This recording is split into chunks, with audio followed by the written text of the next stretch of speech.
예배에 나오신 여러분들을 환영하고 또 축복합니다. 오늘은 그리스도의 향기라는 제목으로 함께 말씀을 나누려고 합니다. 이 향기는 언제부터인지는 모르겠지만 오래전부터 사람들에게 유용하게 사용되어졌습니다.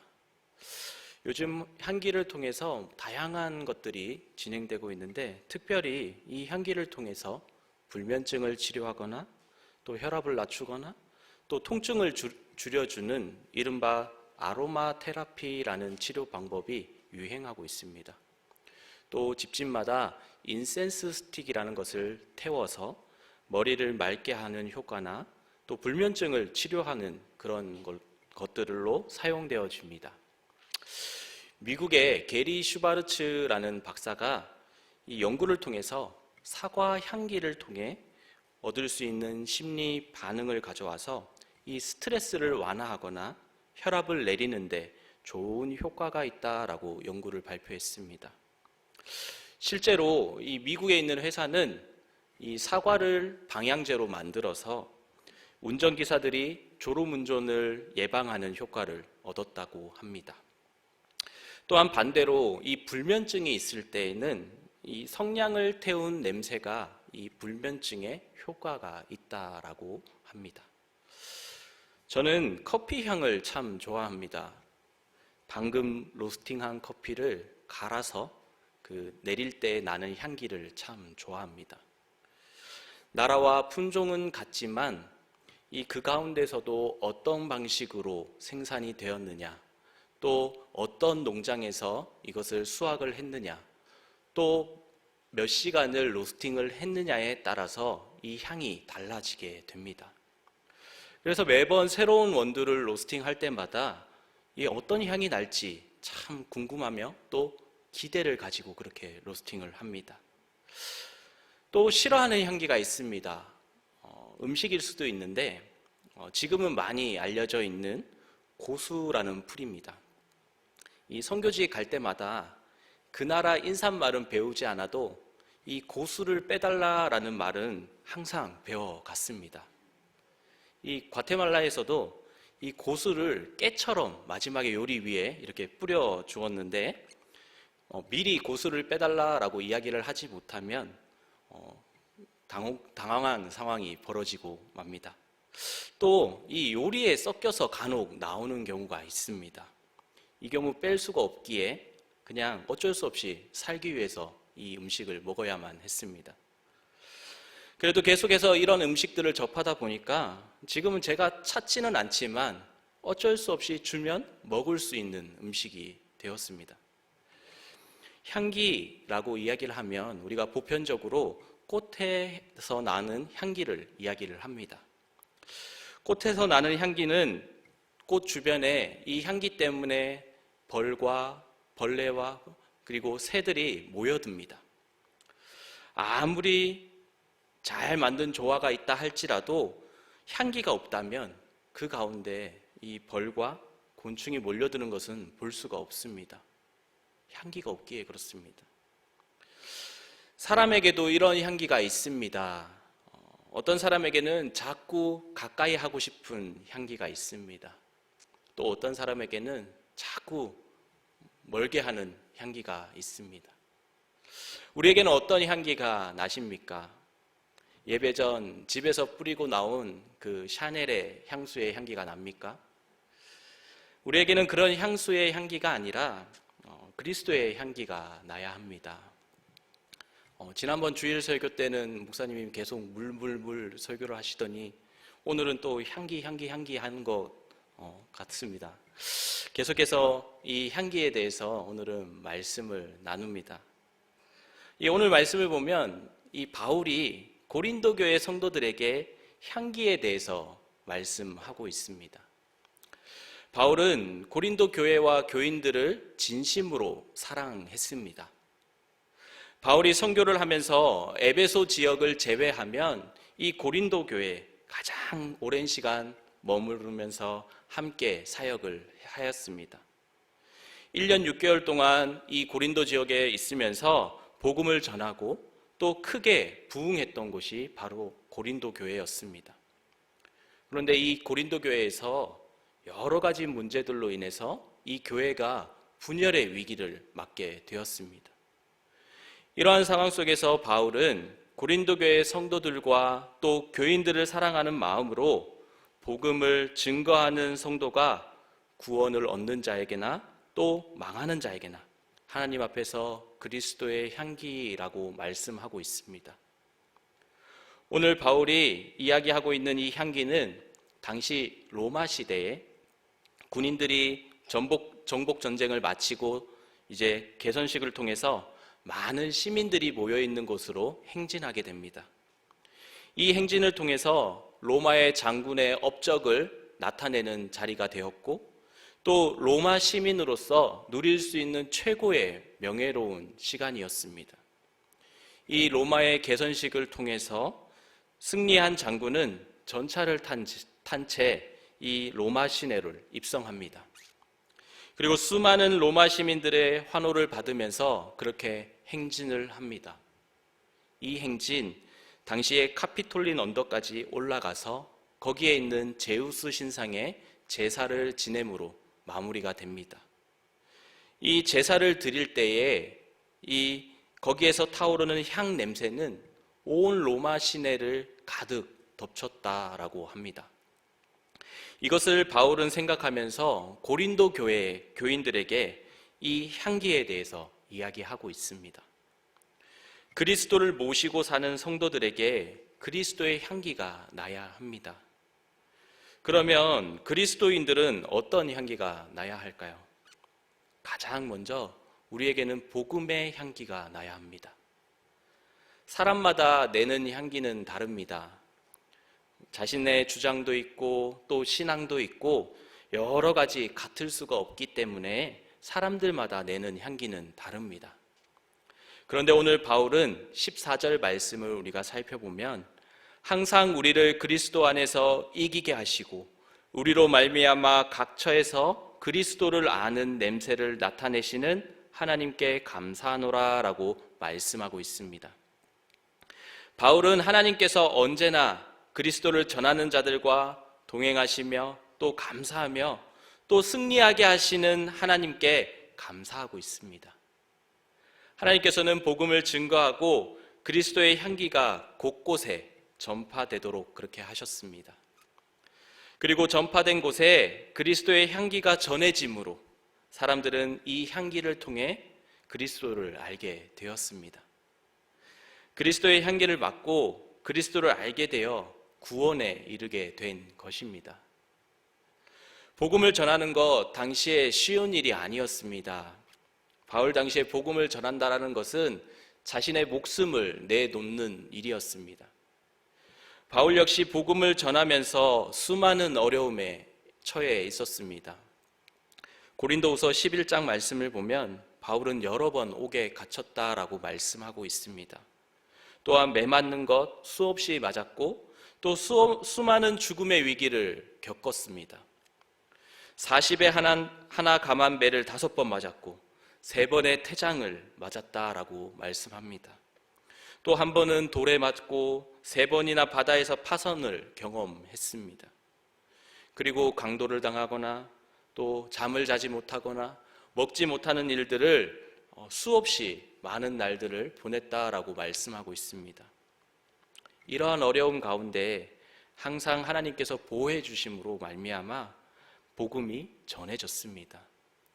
그리고 바울이 가는 곳곳마다 복음의 열매가 열렸습니다.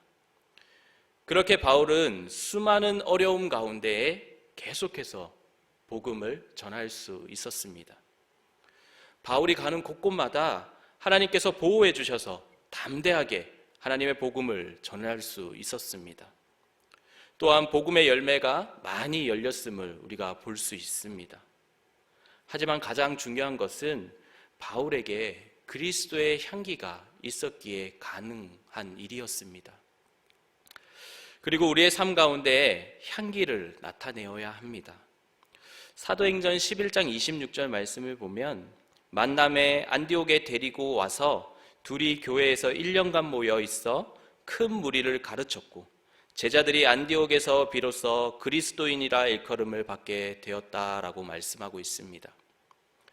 제자들이 안디옥에서 비로소 그리스도인이라고 그렇게 일컬음을 받게 되었다라고 말씀합니다. 이것은 예수님의 제자들이 그렇게 부른 것이 아닙니다. 당시 안디옥에 살고 있던 믿지 않던 사람들이 이 안디옥 교회와 제자들을 보면서 그리스도인이라고 그렇게 불렀던 것입니다. 그리스도인이라는 것은 그리스도를 추종하는 사람이라는 뜻입니다. 이렇게 믿지 않은 세상 사람들이 바울과 바나바의 모습을 보면서 또 안디옥 교회의 성도들의 모습을 보면서 그리스도인이라고 불렀던 이유가 바로 그들에게서 그리스도의 향기가 났기에 그렇습니다. 우리들도 마찬가지입니다. 우리들의 삶 가운데 세상 사람들이 우리들의 모습을 보면서 그렇게 그리스도인이라고 일컬음을 받는 삶이 되어야 합니다. 2007년 태안 앞바다의 기름 유출 사고 기억하십니까? 엄청난 기름이 이 온 태안 앞바다를 뒤덮었습니다. 세계 각국의 전문가들은 이 사고를 보면서 영원히 복구하기가 어렵다라는 의견들을 내놓았습니다. 또한 이것이 복구가 되더라도 엄청난 시간이 걸릴 것이다 라고 그렇게 의견을 내놓았습니다. 하지만 1년이라는 짧은 시간 동안 이 태안 앞바다를 뒤덮은 기름은 완전히 복구할 수 있었습니다. 지금은 예전처럼 완전히 회복된 것을 볼 수 있습니다. 당시 사람들은 이 태안 앞바다로 사고 소식을 듣고 몰려들었습니다. 그리고 유출된 기름을 일일이 손으로 닦아내었습니다. 공무원, 군인, 경찰, 수많은 사람들이 함께 모여서 이 기름을 닦아내었습니다. 또한 85만 명의 교인들이 이 태안으로 달려가서 복구 작업에 힘을 보탰다라고 합니다. 당시 태안의 복구 현장에 모인 사람들 130만 명 가운데 85만 명이 교인이었습니다. 엄청난 숫자의 교인들이 참여한 것입니다. 이것은 최근에 유네스코에서 세계 기록유산에 등재되면서 이 85만 명의 사람들, 참여한 사람들의 명단들도 함께 등재되었다라고 합니다. 이것뿐이겠습니까? 고성에 큰 산불이 났을 때, 또 몇 해 전에 포항에 큰 지진이 일어났을 때, 또 작년에 포항에 큰 수해가 났을 때 한국교회와 성도들은 그곳을 향해 달려갔습니다. 그리고 그곳에서 사람들을 함께 위로해주고 함께 복구 작업에 참여했습니다. 이렇게 큰 일이 있을 때가 아니더라도 우리의 삶의 자리에서 그렇게 봉사하고 계시는 분들도 계십니다. 복지관이나 또 각종 봉사단체를 통해서 사회 곳곳에서 드러내지 않고 조용하게 그렇게 봉사 현장에서 봉사를 하고 계시는 분들도 계십니다. 우리 교회도 여러 가지 봉사를 통해서 이 지역 주민과 함께 하고 있습니다. 작년에 제가 사진을 보니까 지산 1동 행정복지센터와 함께하는 희망 나눔 큰 잔치, 이것에 참여하거나 또 50주년을 기념하면서 이 지역 주민들과 함께 선교 과제를 통해서 그렇게 큰 기쁨을 나누었습니다. 아무리 좋은 향수를 뿌리더라도 혼자 있으면 그 향기는 나만 맡을 수밖에 없습니다.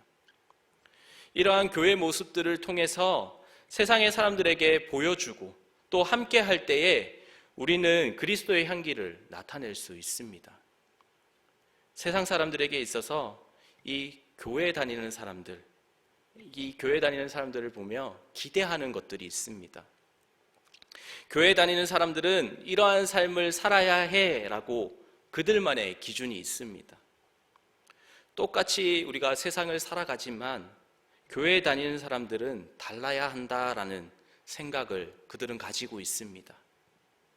교회에 다니는 사람들 다 착하고 거룩한 사람이라고 인식하고 있습니다.